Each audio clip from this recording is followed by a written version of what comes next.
pinaglalaban natin dito ay ang pagkakapantay-pantay. Ekwalidad para sa lahat ng tubong Pilipinas. Para los Pilipinos.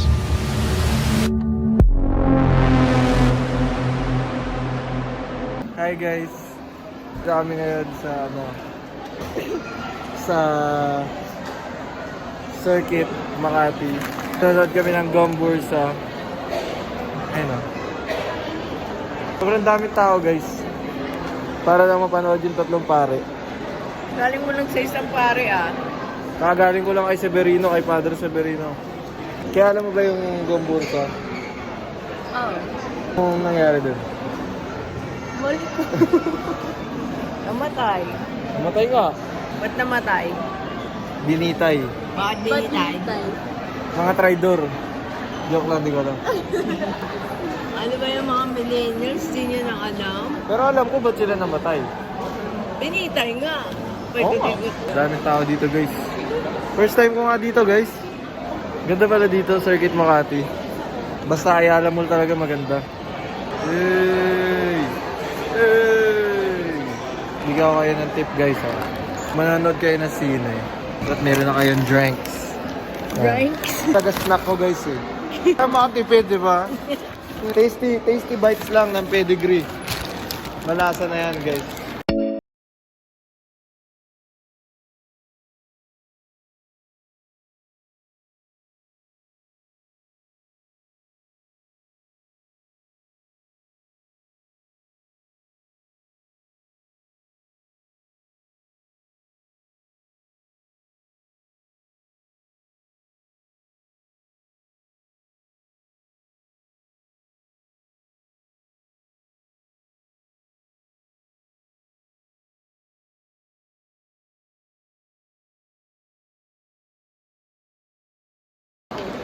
Hello guys. Ang daming tao dito guys. Yan sila guys oh. Oh, Malyari. Oh, daming tao dito guys. Grabe guys, ang daming tao dito guys. Dami talagang tao guys. Happy New Year nga pala sa inyo guys ah.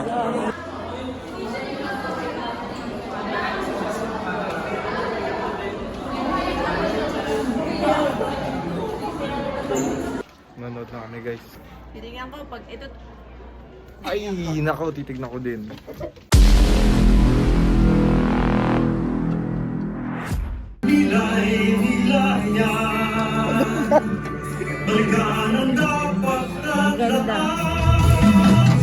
Ay, makatapos ang namin guys. Ayos din. Magaling si Cedric Juan. Magaling. Magaling din sa Papa P dyan Magaling din siya mag-salita. Kailangan talaga guys eh. Kasi yun. Hindi, magaling din siya. Ipares nga sila nagsalita ng diba? Ay, alam mo sabi mo kaya kay Burgos.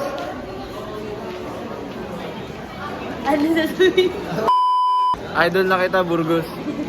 Ngayon at nalaman ko ang istorya mo. Dati kasi sa quiz sabi lang sino yung tatlong paring namatay eh. Ngayon alam ko na kung bakit. Majoha.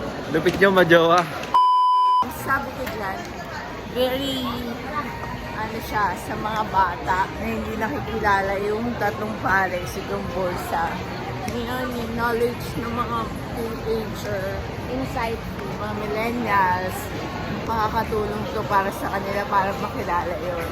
Best cinematography ba sila? Maganda cinematography ng Gombursa. Medyo lang. The downside lang sa akin sa Gombursa is medyo masyadong Madilim. madilim, tsaka masyadong seryoso kasi doon sa General Luna tsaka sa Goyo may mga nagpapatawa. Alam mo yung may mga side sila, alam ko hindi na included din yung mga iba, diba? Oh. Pero kahit pa paano may mga comedian dito kasi masyadong seryoso yung Masyadong direct yung story kasi talaga siguro sa kung ano man nangyari sa totoong buhay. oo, medyo Di na nila nilagyan ng theatrics na mga patawa-patawa ganun. Pero ayos naman. maganda siya. Yun nga lang, medyo downside ko. Yeah. Yun ang downside niya guys. Nag-enjoy siya guys, kitang-kita ko. Ano masasabi mo? Wala ka bang kasalanan? Saan? Wala akong kasalanan. Tsaka Wala, ano, wala siyang kasalanan. Di niya alam ba't kami ginaganito. sa sobrang dilim kasi ng film na kaidlip ako. Lupit guys, nagkakaputo ka na sa ano eh. Sa ano yung mutiny sa Cavite. Ayun. Sana marami pang ganyan na mga historical ano para magamit sa school. Yung kay Manuel Quezon, di na lumabas. Tagal-tagal na na. Pagtapos si Gregorio, dapat si Manuel Quezon na. Asa na? Kung i-rate mo ang Gumball sa kumpara sa mga historical films na napanood mo, gawa dito. Ano mo Ang i-rate? ganda naman. Out of 10. Pero Ikaw? General Luna pa dito ako. Ako mga ano, yung mga 7. 6, 7, gano'n. Kasi remember mo General Luna, ano pa ba yung mga lumabas ko, yung Andres Bonifacio. Meron sila, di ba may mga nagpapatawa. Yung parang merong comedian na part. Oo. Kaya si Robin Padilla, di ba parang comedy yung ano niya. Dito kasi nagpapatawa kasi tumatawa sila, medyo Espanyol yung sinasabi nila na medyo hindi din ano. Kaya siguro naging best actor to si Cedric kasi parang Parang 80% ng dialogue niya Espanyol. Oo, tsaka magaling siya magsalita para natural. Natural. Siyang, ano, o hindi siya yung parang nag-memorize ng script. So, excellensyo. Di ba kasi parang pilit ano, Para talaga siyang nandun sa era ng Spaniards. dapat kasi ano, di ba si Rizal humarap nung binaril? Guys, totoo ba yun guys? Pagkakaalam ko hindi umarap si Rizal eh. Ewan ko lang Dapat si Burgos tinanggal niya yung ano, Yung garote. At tinanggal siya, di siya pumayag. takit ng mukha kasi gano'n na matatapang charot. Hindi siya nagpakamatay.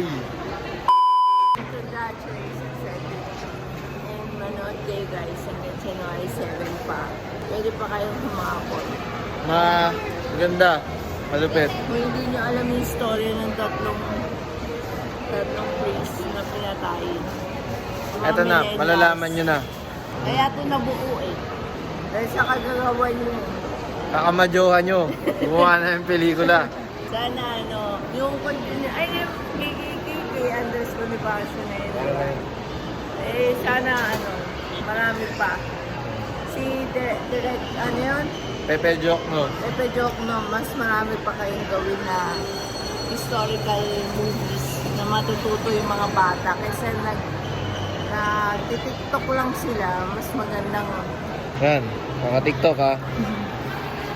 Nood kayo guys. Hanggang January 7 pa yan.